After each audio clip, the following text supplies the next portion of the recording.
হযরতে আব্দুল্লাহ ইবনে আব্বাস রাদিয়াল্লাহু তাআলা আনহু নবী করিম রাউফুর রহিম সাল্লাল্লাহু আলাইহি ওয়াসাল্লাম তিনার খেদমতে এসে আল্লাহর নবীকে প্রশ্ন করলেন, ইয়া রাসূলুল্লাহ মান করাবাতুকা, ইয়া রাসূলুল্লাহ মান করাবাতুকা হাউলা ইল্লাযিনা ওয়াজাবাত আলাইনা মাওয়াদ্দাতুহুম। চিৎকার মেরে বলি সুবহানাল্লাহ। রাইসুল মুফাসসিরিন আব্দুল্লাহ ইবনে আব্বাস রাদিয়াল্লাহু তাআলা আনহু আল্লাহর নবীর খেদমত মুবারকে চৌকট মুবারকে আসার পর আল্লাহর নবীকে প্রশ্ন করলেন, নবী গো, ও গো আল্লাহর নবী, ও গো আল্লাহর নবী রাহমাতুল লিল আলামিন, ও গো নবীজি, কোরআনে পাকের আয়াত নাজিল হয়েছে, ওই আয়াতে কারিমা তাফসীর করে পেলাম নবী গো আপনার আহলে বায়াতকে ভালোবাসা ওয়াজিব। ও নবী, আপনার এমন কি পরিবার যেই পরিবার তো আমরা জানি না, চিনি না, নবী গো আপনি একটু জানায়া দেন। আল্লাহর নবী রাহমাতুল লিল আলামিন বললেন, ও আব্দুল্লাহ ইবনে আব্বাস রাইসুল মুফাসসিরিন, শোনো শোনো শোনো শোনো, ক্বালা আলিয়্যুন ওয়া ফাতিমাতু ওয়া ওয়ালাদাহুমা। চিৎকার মেরে বলি সুবহানাল্লাহ। আরেকটু জোরে বলেন না, আরেকটু জোরে বলেন। এরপরে আল্লাহর নবী হযরতে আলীর কথা বললেন, হযরতে মা ফাতেমার কথা বললেন, এরপরে ওয়া ওয়ালাদাহুমা বলতে তিনার দুইজন নাতির কথা বললেন। সুবহানাল্লাহ বলি না। এরপরে আল্লাহর নবী রাহমাতুল লিল আলামিন, দো জাহানের বাদশা নবী সরকারি দু আলম, তিনার চাচি উম্মে ফজল বিনতে হারিস রাদিয়াল্লাহু তাআলা আনহু, তিনি একদিন গভীর ঘুমের মধ্যে চলে গেলেন। তিনি স্বপ্ন দেখলেন আল্লাহর নবী রাহমাতুল লিল আলামিনের শরীর মুবারক থেকে নূরানি গোশত মুবারক, নূরানি মাংস মুবারক আল্লাহর নবীর শরীর মুবারক থেকে কেটে মাটিতে গড়ে পড়ছে।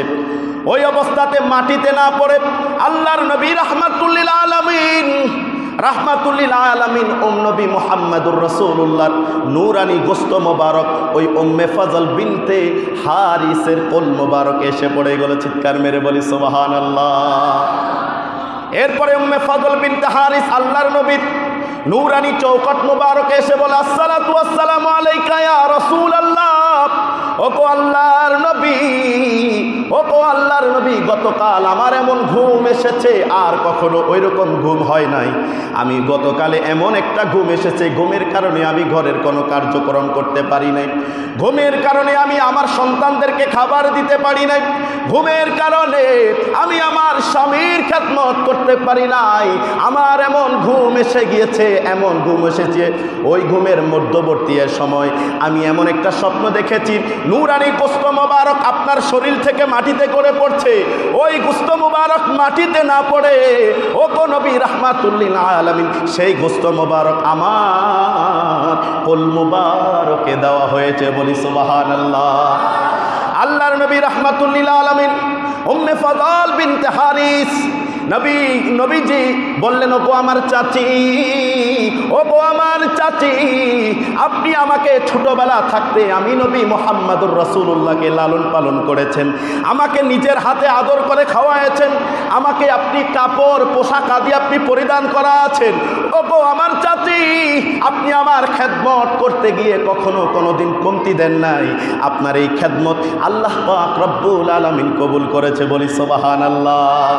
আপনি আমার খেদমত ছোটবেলা থাকতে করছেন বলে আল্লাহ পাক রব্বুল আলামিন, আল্লাহ পাক রব্বুল আলামিন আপনার কুল মুবারকে আমার ফাতেমা গর্বে ধারণ করেছেন। ইমামে আলী মকাম আমার নাতি আর কুল মুবারক থেকে, পেট মুবারক থেকে আগমন করবে। পৃথিবীর কোনো দাস দাসী আমার কোনো স্ত্রী কুলে নেবে না। সর্বপ্রথম আল্লাহ পাক রব্বুল আলামিন আমার প্রিয় নাতি ইমাম হোসাইনকে আপনার কুল মুবারকে দেখতে চায়। চিৎকার মেরে বলি